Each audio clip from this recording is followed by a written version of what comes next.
नमस्कार, मैं हूं अनुज मिश्रा और आप देख रहे हैं SPN9 न्यूज। आपको मैं बता दूं कि मायावती यानी कि BSP पार्टी के सुप्रीमो मायावती ने अखिलेश यादव के साथ गठबंधन तो कर लिया है, लेकिन उन्होंने साफ कर दिया है कि वो कहती हैं कि बीजेपी ये ना सोचे कि उनका गठबंधन टूट गया है।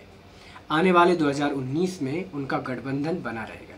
हालांकि सियासत है और सियासत में कब गठबंधन टूट जाए और कब गठबंधन जुड़ जाए ये इसकी कोई समय सीमा नहीं होती है। लेकिन मायावती ने जिस तरीके से अपने आवास स्थित उन्होंने माल एवेन्यू पर इस तरीके से अपने विधायकों को और अपने कार्यकर्ताओं को निर्देश दिया है कि कोई भी आपको लालच देता है, कोई भी किस तरह की बात करता है, उसमें नहीं आना है। आप मेहनत करिए और नाम कमाइए और BSP से जुड़ने का एक गर्व महसूस कीजिए।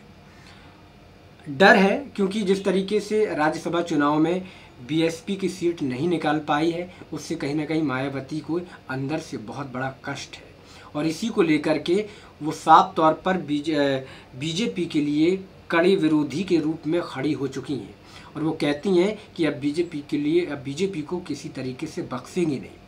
और उन्होंने कहीं ना कहीं ये भी रुख साफ किया है कि अब वो सपा को उपचुनाव में यानी कि कैराना जो सीट है उस पर लोकसभा चुनाव का उपचुनाव होने वाला है, उसमें वो सपा को सपोर्ट नहीं करेंगे, वो अपने दम पर ही लड़ेंगे। लेकिन अब वो बीजेपी के लिए जो खौखियाई हुई हैं वो बीजेपी के लिए सख्त है, क्योंकि वो चाहती हैं कि जिस तरीके से राज्यसभा में मेरा कैंडिडेट नहीं जा पाया वो सबसे बड़ी दोषी बीजेपी है। उसने हमारे जो विधायक हैं उनको खरीद लिया, इस तरीके के आरोप लगाए गए थे मायावती के द्वारा। कहीं ना कहीं वो बीजेपी से बहुत ज़्यादा चिढ़ी हुई हैं और यही कहीं ना कहीं तालमेल उनका सपा और BSP का अब नहीं बैठ रहा है। हालांकि उन्होंने फूलपुर सीट और गोरखपुर सीट में इसीलिए गठबंधन किया था और सपोर्ट किया था कि राज्यसभा सीट में उनकी नैया पार हो जाएगी BSP की, और फूलपुर सीट में तो सपा और गोरखपुर सीट में सपा की तो नैया पार हो गई है, लेकिन बीच में लटक गई है BSP यानी कि मायावती की पार्टी। और राज्यसभा सीट के लिए जिस तरीके से भीमराव अंबेडकर को मायावती ने खड़ा किया था और भीमराव अंबेडकर नहीं जीत पाए। हालांकि ये बहुत बड़ी एक जो कष्ट है वो कहीं ना कहीं मायावती को अंदर ही अंदर है, लेकिन वो कुछ बोल नहीं पा रही है। आइए हम दिखाते हैं कि मायावती ने किस तरीके से अपने कार्यकर्ताओं और किस तरीके की अपने घर पर बैठ करके उन्होंने अपने विधायकों को निर्देश दिए। एक खास रिपोर्ट के जरिए पूरी खबर को हम जानते हैं।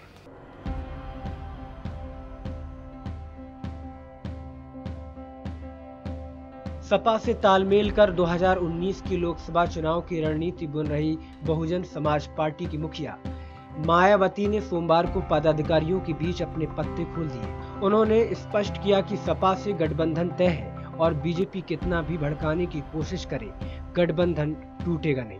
माल एवेन्यू स्थित पार्टी मुख्यालय पर जोनल इंचार्ज मंडल कोऑर्डिनेटर विधायकों और कुछ पूर्व विधायकों की बैठक में मायावती ने चुनाव की तैयारियों के मंत्र भी दिए। पार्टी के राष्ट्रीय महासचिव सतीश चंद्र मिश्र के अलावा विधायक मुख्तार अंसारी के भाई अफजाल अंसारी व मेरठ और अलीगढ़ के महापौर क्रमशः सुनीता वर्मा व मोहम्मद फुरकान भी बैठक में शामिल हुए।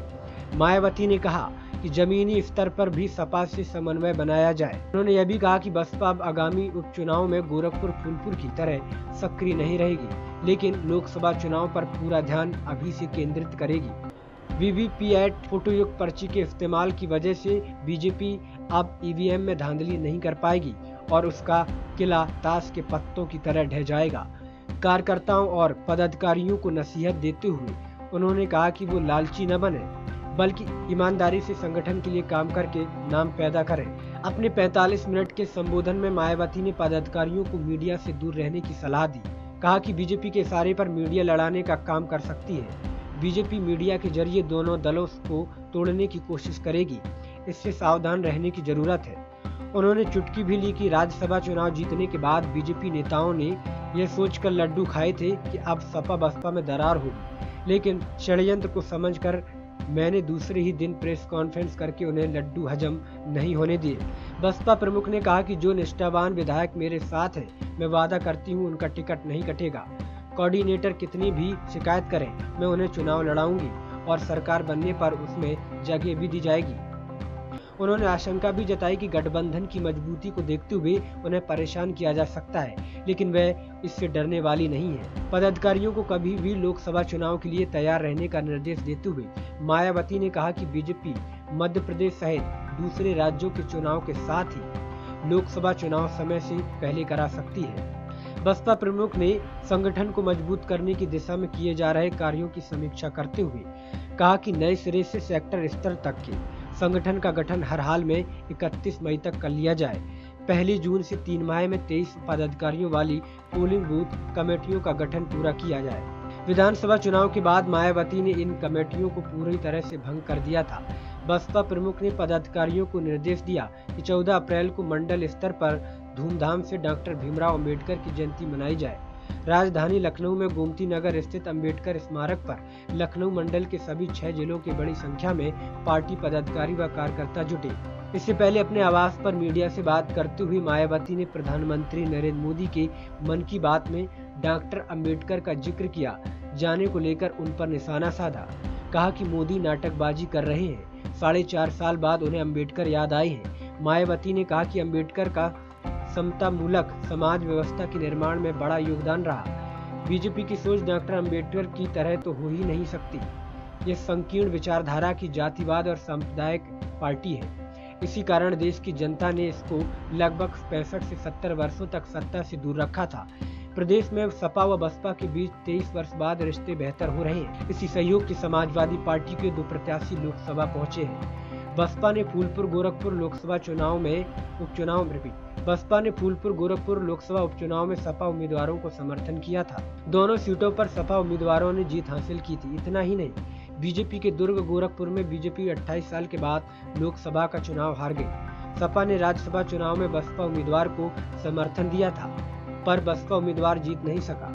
माना जा रहा है कि अब प्रदेश में सपा व बसपा का गठबंधन बना रहेगा। उन्होंने कहा कि कुल मिलाकर बसपा का संक्षेप में कहना है कि देश के करोड़ों दलित, पिछड़ों, मुस्लिम व अन्य धार्मिक और अल्पसंख्यकों के साथ अपर कास्ट के गरीब के मामले में बीजेपी व प्रधानमंत्री नरेंद्र मोदी की सरकार न सिर्फ खराब व बदतर है बल्कि बदनाम भी है। इनके शासनकाल में देश कभी भी बाबा साहेब डॉक्टर अम्बेडकर, भीमराव अंबेडकर के सपनों का मानवतावादी व आदर्श लोक कल्याणकारी देश नहीं बन सकता है।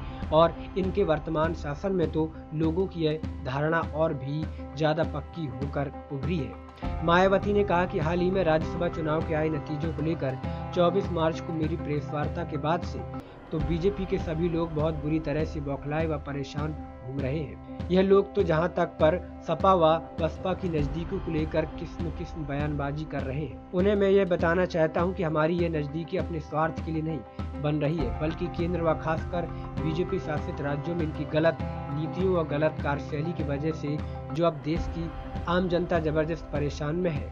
इनके बिना पूरी तैयारी के नोटबंदी व जीएसटी के लागू करने में देश में खासकर गरीब व नौजवान लोग काफी ज्यादातर बेरोजगार होकर घूम रहे हैं। हमने देश व जनहित में यह नजदीकी बनाने का फैसला किया है, जिसका पूरे देश में दिल से स्वागत किया जा रहा है। इससे पहले मायावती ने पहले पार्टी विधायकों के साथ बैठक की। उन्होंने कहा कि 2019 लोकसभा चुनाव में बीजेपी के खिलाफ मुकाबला करने के लिए सपा बसपा हाथ मिला सकते हैं। उपचुनाव में दोनों सीटों पर साथ आने का फायदा भी मिला। दोनों के पास अपने अपने मजबूत वोट बैंक है। ऐसे में सपा बसपा के बीच गठबंधन होना है तो बीजेपी के लिए 2014 जैसा नतीजा दोहराना एक बड़ी चुनौती है। राज्यसभा चुनाव के बाद माना जा रहा था कि सपा बसपा की दोस्ती में दरार पड़ जाएगी, लेकिन बसपा की मुखिया मायावती ने साफ किया कि सपा बसपा के बीच बढ़ती नजदीकियों में किसी तरह की कोई दरार नहीं आएगी। जी हाँ, मायावती का साफ रुख है कि अब वो अपनी ताकत के बल पर सियासत करेंगे, लेकिन 2019 में प्रधानमंत्री मोदी के खिलाफ गठबंधन के रूप में सपा के साथ खड़ी हुई है।